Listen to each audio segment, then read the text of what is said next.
झारखंड प्राकृतिक सुंदरता की अनुपम मिसाल है।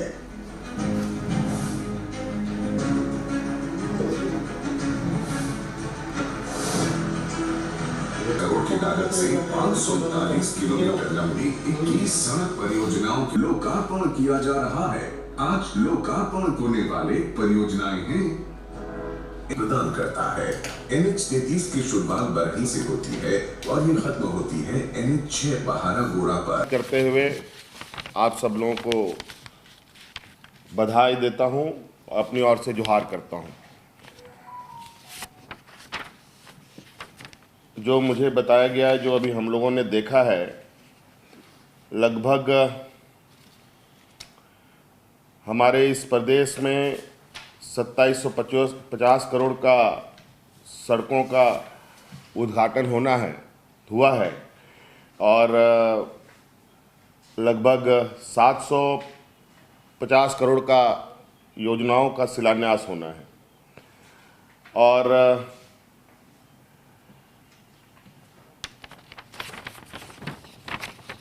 ये खुशी की बात है, धीरे ही सही लेकिन कुछ कदमें हम लोग आगे बढ़ रहे हैं। आदरणीय गडकरी साहब से आग्रह भी है और थोड़ी हमारी चिंताएं भी है कि जिस तरीके से हम लोग सड़कों को लेकर हमारे राज्य में आगे काम चल रहा है, मुझे लगता है इसमें थोड़ा विशेष ध्यान देना पड़ेगा। जैसे कि अर्जुन मुंडा जी ने पहले ही कहा कि झारखंड प्रदेश में बहुत बड़े पैमाने में विभिन्न तरीके के खनिज संपदाओं का खनन किया जाता है और इसका मूवमेंट रेल और सड़क के माध्यम से ही होता है, जो कि लगभग 60-40 के रेशियो में है। ये तो पूरे देश के पैमाने पर है। राज्य में हमारे बड़े पैमाने पर सड़क मार्ग के माध्यम से ही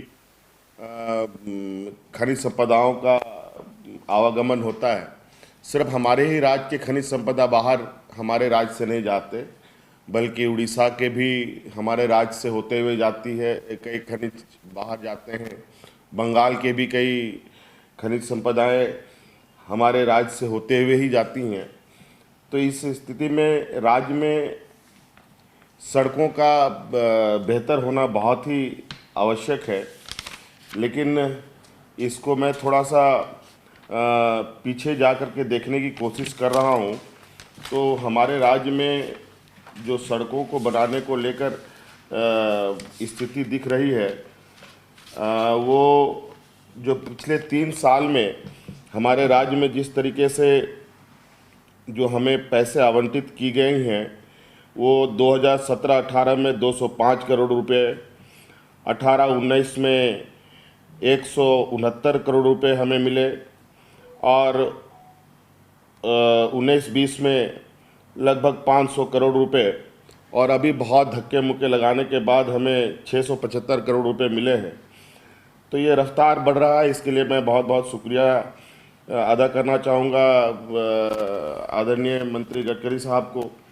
और अभी हम लोगों का प्रयास है कि इसमें और हम अधिक से अधिक योजना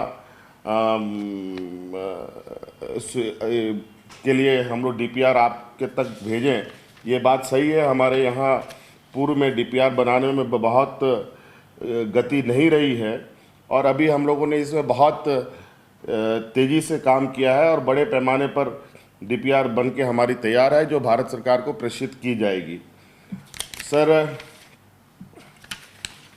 भारतमाला के तहत कुछ योजनाएं हैं जो हमारे राज्य में चल रहे हैं।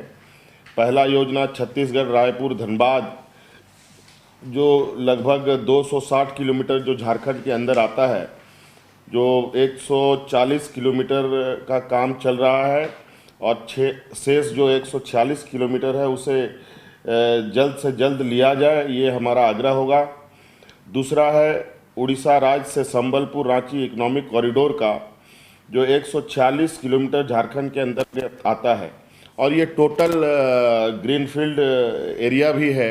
इसमें मुझे लगता है कि कोई दिक्कत नहीं होनी चाहिए सड़क बनाने में, और न ज़मीन की कोई उपलब्धता को लेकर कोई दिक्कतें होंगी।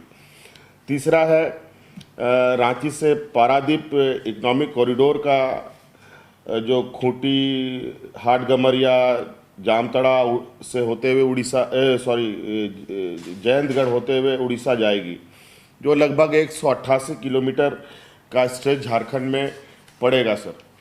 इसके अलावा यूपी से बनारस से रांची तक इकोनॉमिक कॉरिडोर जो NH-75 है, जो लगभग 260 किलोमीटर का स्ट्रेच झारखंड में है, इसे भी बहुत ही ये एक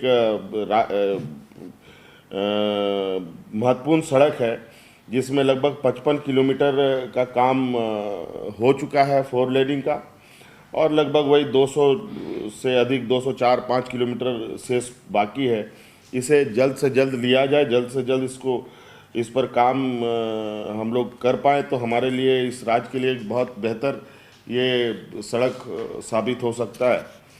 जब ज्वाइन किया एज मंत्री भारत सरकार में, तो उस टाइम में मैं पूरा, मेरे पास कोई पैसे की कमी नहीं, मैं पूरा मंजूर कर देता हूँ, मैं आपको मंजूर कर देता हूँ।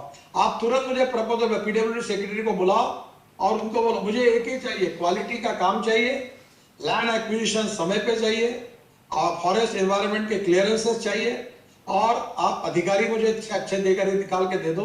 मैं झारखंड को 3 साल के अंदर रोड इंफ्रास्ट्रक्चर में वेस्टर्न यूरोप और अमेरिका के स्टैंडर्ड का झारखंड के रोड बना दूंगा, ये आपको वचन देता हूँ। और आपको मालूम है, जो बोलता हूँ मैं डंके की चोट पे करके दिखाता हूँ, और बिल्कुल करके दूंगा। सर एक आग्रह था सर, और वो आग्रह ये था, ये फॉरेस्ट क्लियरेंस वाला जो इशू है सर, ये कमोवेश पूरे कंट्री में प्रॉब्लम हुआ पड़ा है।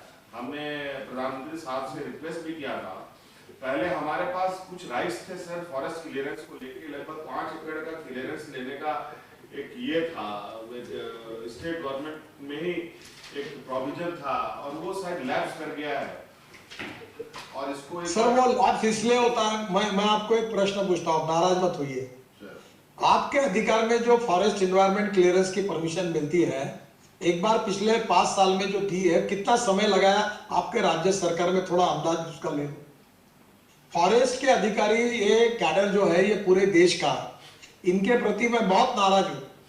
ये जैसे रोड में ऑब्स्टेकल बनते वैसे नहीं मुझे भी चिंता है सर, और खुद ही फॉरेस्ट पर आपका रिव्यू कराइए हमारे रोड का, और मुझे भेजिए, मैं आपको जावड़ेकर जी के पास लेकर आपको जो भी बातें वो सॉल्व कर दूंगा। पर ये जो काम नहीं करेंगे, इनको जरा कड़क शिक्षा करिए, इनका वीआरएस कराइए, तो कड़ी कार्रवाई करिए। इतना मैं आपसे मदद करूंगा, मैं मदद करूंगा। मैं फिर से एक बार आपको बहुत बहुत धन्यवाद देता हूं, और आपका NH का भी कोई भारतमाला में अभी नया सेकंड फेज डाल रहे हैं, कोई इंपॉर्टेंट प्रोजेक्ट होंगे तो वो भी डाल देंगे। झारखंड के साथ कोई भेदभाव नहीं रहेगा, उल्टा जो सोशली, इकोनॉमिकली, एजुकेशनली बैकवर्ड है, उनको पहले प्राधान्य मिलेगा, और उनका विकास होने के लिए प्राथमिकता देगी। यही हमारी भूमिका है, हम इसमें कोई राजनीति नहीं करेंगे। और पूरी तरह MSME में और NHI के डिपार्टमेंट में आप जो भी योजना है मेरे पास लेकर आइए, मैं पूरा आपको सपोर्ट करूंगा। इसी विश्वास के साथ आपका बहुत बहुत अभिनंदन और धन्यवाद करते हुए अपनी बात को समाप्त करता हूं। नमस्कार।